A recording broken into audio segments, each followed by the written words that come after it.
اور جو نابالغ ہے. تو ان کو کہ بالکل آپ ٹھیک کہتے ہیں, وہ پاگل ہی تھے, انشاءاللہ جنت میں چلے جائیں گے اتنی بکواس کر کے بھی. اس کو بکواس کہنا کوئی بری بات نہیں ہے, اس سے بڑی اور کیا ہوگی وَلِعَاذُ بِاللَّهِ تعالی, کہ اپنے نام کا کوئی کلمہ پڑھوا دیں. اچھا, تو ان کو کہ ہم مان لیتے ہیں کہ وہ پاگل ہی تھے, آپ صحیح کہتے ہیں کہ پاگل ہوں گے.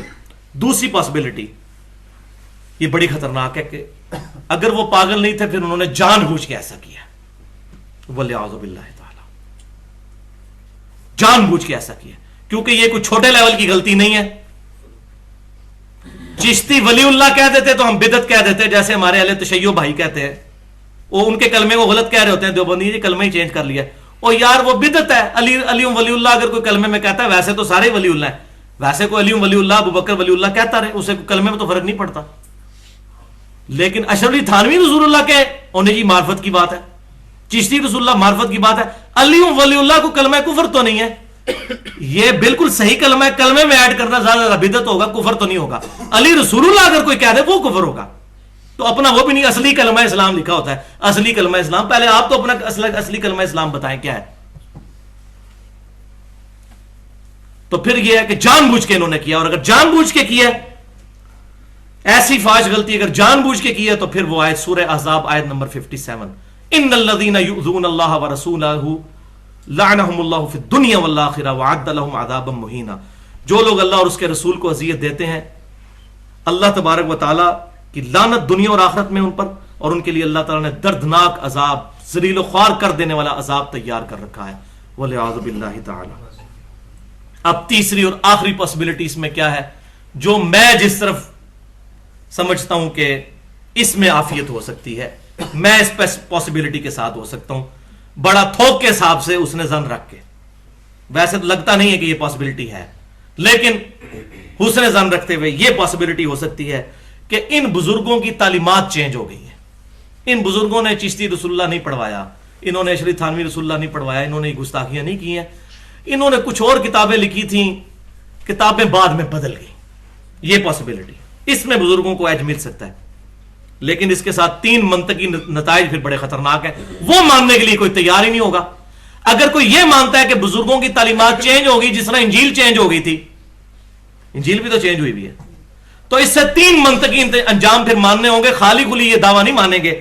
پہلا یہ ہوگا کہ ان کتابوں کی اشاعت فوراً بند کی جائے, اور ان کے سارے نسخے ریٹریو کیے جائیں, اور علنان ممبروں پہ کہا جائے کہ یہ فسادی کتابیں ہیں, تبدیل ہوئی بھی, اور ان کو چوک میں رکھ کے آگ لگائی جائے. خالی کہہ کہ جان نہیں چھوٹے گی, کتابوں کے نسخے واپس لیں.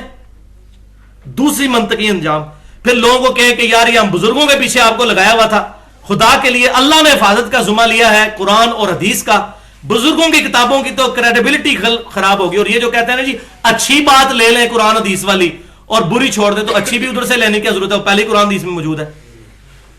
کہتے ہیں جی قرآن حدیث کے مطابق ہے تو لے لیں, نہیں ہے تو چھوڑ دیں, تو وہ پہلے ہی قرآن حدیث میں موجود ہے, اس کو ہی کیوں لینا ہے, ایسے کر کے کان کیوں پکڑنا ہے, گندگی کے ڈھیر سے کیوں چیز نکالنی ہے. جب صاف ستھری سبزی آپ کو مل رہی ہے تو گندگی کی ڈھیر پہ کوئی اگا ہوا آلو آپ نے لے کے پکانا ہے, یہ بھی فراڈ ہے.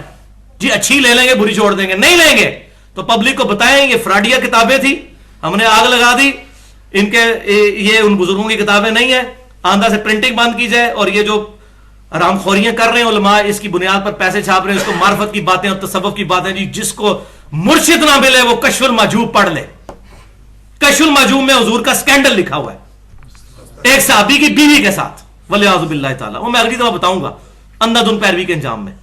نبی صلی اللہ علیہ وسلم اپنی صحابی کی بیوی پہ نظر پڑی, ان کو پسند آ گئی, بعد میں حضور نے شادی کر لی, والعیاذ باللہ. یہ ہے جناب مرشد کشف المحجوب.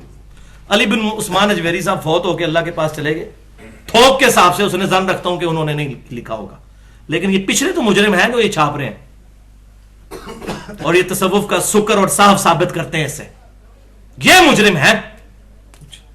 اور تیسرا منطقی انجام کے لوگوں کو کہیں کہ بھائیو ہمارا لیڈر کوئی مولوی نہیں, کوئی بزرگ نہیں, ہمارا لیڈر امام کائنات سید الاولین والآخرین شفیع المذنبین رحمت للعالمین سیدنا و مولانا امام اعظم محمد رسول اللہ صلی اللہ علیہ وآلہ وسلم, جن کے بارے میں کیٹاگوریکل مینشن ہے ما ضل صاحبکم وما غوا, تمہارے نبی نہ کبھی بہکے ہیں نہ کبھی بہرا چلے ہیں, اس کے علاوہ کوئی بندہ بھی گمراہ ہو سکتا ہے. ہم کسی کے بارے میں شورٹی نہیں دے سکتے کہ وہ حق پر تھا, حسن ظن نہیں رکھ سکتے ہیں. صحابہ کرام علیہم رضوان یا اہل بیت کے بعد اللہ تعالیٰ سے دعا ہے جو حق بات میں نے کہی ہمارے دلوں میں راسخ فرمائے. اگر جذبات میں میرے منہ سے کوئی غلط بات نکل گئی تو اللہ تعالیٰ ہمارے دلوں سے محو کر دے. ہمیں کتاب و سنت کی تعلیمات پر عمل کر کے دوسرے بھائیوں تک پہنچانے کی توفیق عطا فرمائے. اور بھائیوں جہاں یہاں جتنے کوئی 80 90 یا 100 کے قریب لوگ بیٹھے ہوئے ہیں اس دعوت کو عام کریں اور اگلی دفعہ مزید لوگوں کو دعوت دے کر وہ اینٹی وینم کے لیے لوگوں کو لے کر آئیں تاکہ لوگوں کو بتایا جائے. الحمدللہ انڈیا پاکستان میں جو گمراہی اس وقت پھیل چکی ہے اس وقت اس کا علاج ہی اینٹی وینم ہے. اینٹی وینم کے بعد انہوں نے قرآن و سنت کو ماننا شروع کرنا ہے. سبحانک اللہم و بحمدک اشہد ان لا الہ الا انت استغفرک و اتوب الیک وما علینا الا البلاغ المبین.